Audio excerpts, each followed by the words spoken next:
Thanks. First,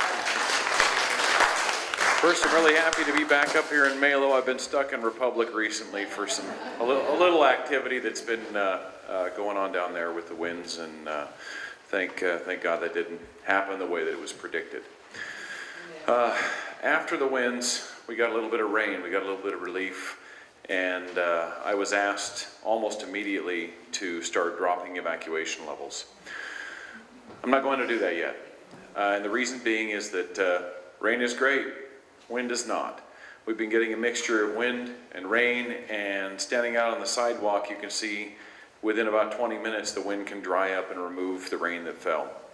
And so I've discussed it with the emergency operations folks, the fire people that are working closely with us, and we're going to be reviewing those evacuation levels every couple of days, and we'll be adjusting them in an organized fashion unless the weather forces an immediate action need to be taken.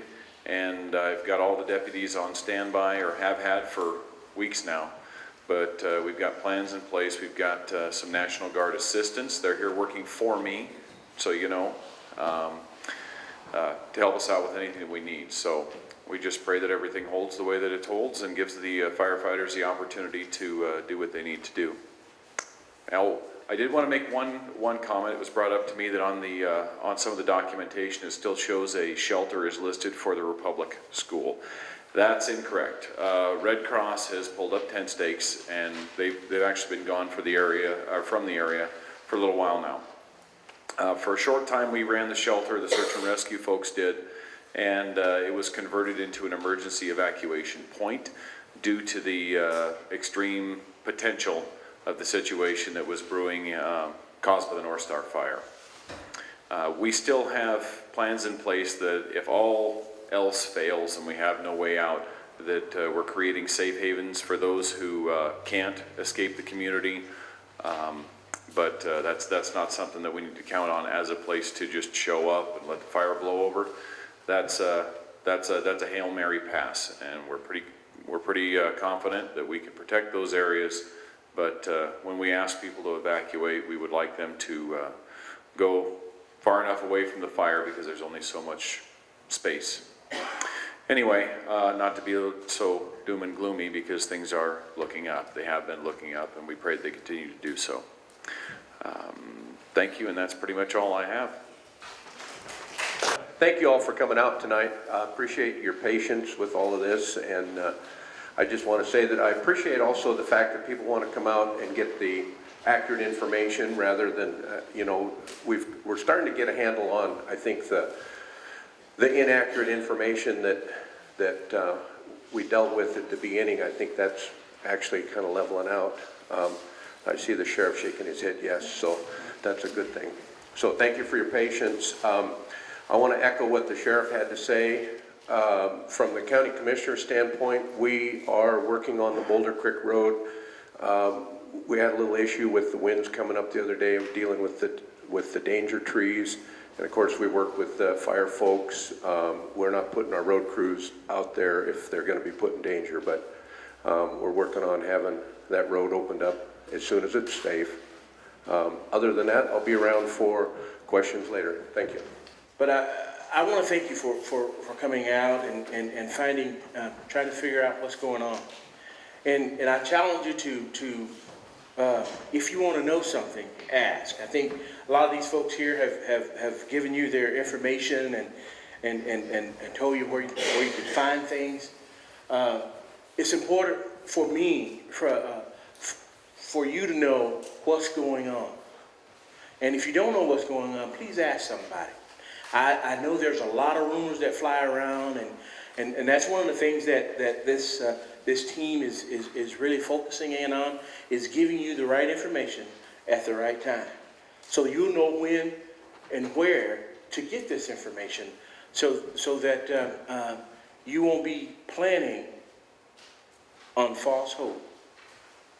So it's important for me, as I said, for you to get information. If you want to get something from me, the team folks know how to get a hold of me, and you can get that information. Also, if there's a desire for you to have another public meeting, please let us know, and we'll see what we can do to accommodate that. And thank you guys for coming out and trying to figure out what's going on around you, because it's important. It's important for me to know, for you to know what's happening. So, folks, again, I apologize for being late, but I wanted to get here so that you can put a name with a face, and that's important for me, so that you can figure out how we can best communicate. And if you got ways that from my perspective, if you got ideas of things that I can better communicate with you, the team can better communicate with you, please let us know. Okay, so since I came in and at the last, I didn't get an agenda or anything, but my assumption is that people will be around for questions, as will I, if you so desire to have that. So, folks, again, I thank you for coming here, because it shows one thing to me, that you care about where you live and what's going on around where you live. So, and we care about that too. All of us are not from here. I'm from Oregon, so but I cared enough to come here to make sure that you get taken care of as best we can. Thank you. So you know, and I'm not going to give you any false hopes. I'm not going to say everything you want you're going to get. Okay, you need to understand that. Okay, but I can tell you this. I can promise you this. We will tell you the truth. We will give you the information as we know. And it may not be the information you like to hear. Okay? Please know that. But at least you got it. And then you can do whatever it is you want to do with it for your benefit. Okay? So, thank you. Again, I apologize. I think Slater's right on time. I'll walk you through your agenda today. You have all the speakers who spoke on the front. The second page is a whole bunch of useful information, phone numbers, EOC numbers, and evacuation shelter locations, some websites, including ours. When we say INCIWeb, that's a national fire site that you can look at any incident in the country that's going on, whether it's your time of year for you in Washington, or you know that sometimes it's just California or just Colorado or just other places. So throughout the year you can look at fire incidents, including your own. And then page 3 is our Kettle Complex update. Our Paul Galloway in the back, he can raise his hand. We want to thank him for coming out. He's representing the Graves fire. He didn't speak today because Lonnie spoke to it, as it's coming to be ours tomorrow morning at 0600. But he's here for your questions about Graves as well as Lonnie is. And we want to make sure you utilize him. He also brought his own update from the Graves Mountain fire back on the table. And then page 4 gives you an idea of how that Graves fire has moved a bit over South Dedmon, and what Lonnie was talking about in terms of how perhaps Stickpin and Renner might need to be joined together down the road, depending on what the weather does. So let's go into some breakout groups. You've met all the speakers. You can ask them directly. We have maps we can walk you through. And again, we want to thank you for coming out. Check out YouTube and Facebook later.